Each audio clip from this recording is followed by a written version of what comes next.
Le sport, Étienne.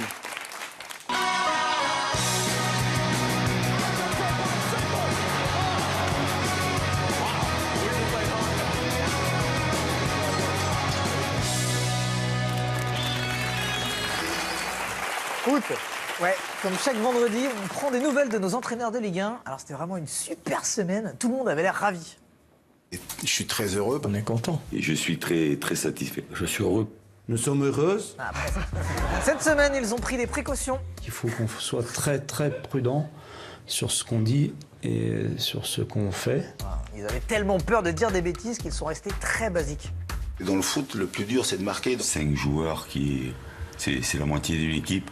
Barcelone, ça reste Barcelone. Au football, quand t'es plus fort, t'es plus fort. Quoi. Mais bon, manifestement, l'allemand, c'est différent du français. Et si déjà on se chasse, donc on a la possibilité donc de se trouver. Hein. Évidemment.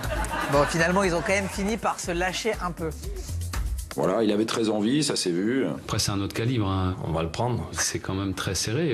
Et je pense que ce soir, ils ont pris du plaisir. Les joueurs, je pense, ont dû lâcher un petit peu de jus. Du coup, l'entraîneur de Monaco, Leonardo Jardim, s'est aussi lâché, mais à sa manière. Oui, pour arriver, c'est une décision de club. Notre décision, c'est jouer à fond les 4 compétitions. Nous sommes heureux d'y aller au mois de février et jouer les 4 compétitions.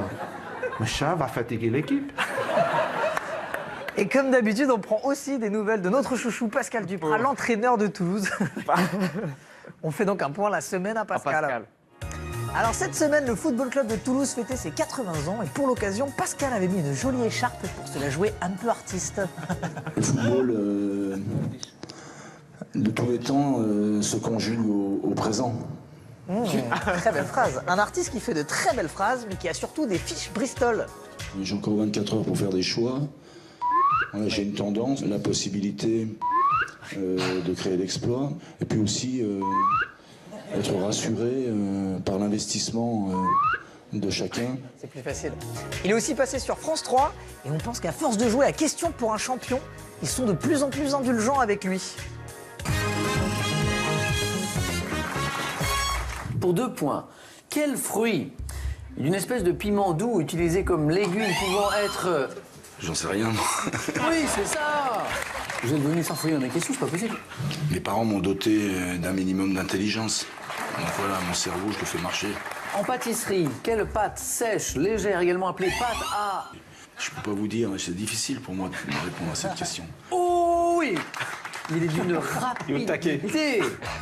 Et la semaine a failli très mal se terminer pour Pascal. En même temps, il s'est fait griller pile le jour de la Saint-Valentin.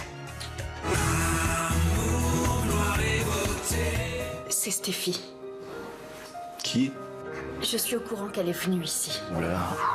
Je vous ai vus tous les deux. J'ai très bien vu ce qu'elle a fait. C'est facile, ça. Elle t'a grimpé dessus en te léchant le visage. Valait mieux ça que le contraire. Il me semble, quoi. J'en suis pas sûr, hein. Je dis peut-être une connerie. Stéphie, c'est le genre de fille qui est... Grosse. J'avoue, et c'est ce que je lui ai dit. Je suis pas du tout d'accord avec le fait qu'elle te fasse du charme. Voilà. Elle peut pas me refaire. On avait à l'époque croisé beaucoup de personnes humiliées de la République. Rendons leur hommage.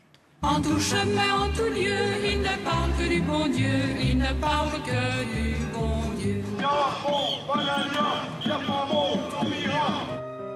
Le mariage pour tous, puis alors avec des chiens, avec des chats, avec des singes, avec quoi après? Les homosexuels, malheureusement, ils ont besoin de plus en plus de sexe, donc ils vont chercher ailleurs le sexe, et ils se dandinent dans la rue, et ils se marchent, surtout les hommes, en mimant on ne sait pas quoi, sûrement pas les femmes, parce que moi je peux me promener dans la rue, je tourne pas les fesses comme ça. Ils sont malades de la tête, ils ont besoin de toucher, ils ont besoin de faire du mal à un petit enfant. Psychologiquement, c'est une maladie. Ces gens-là doivent être enfermés à perpétuité.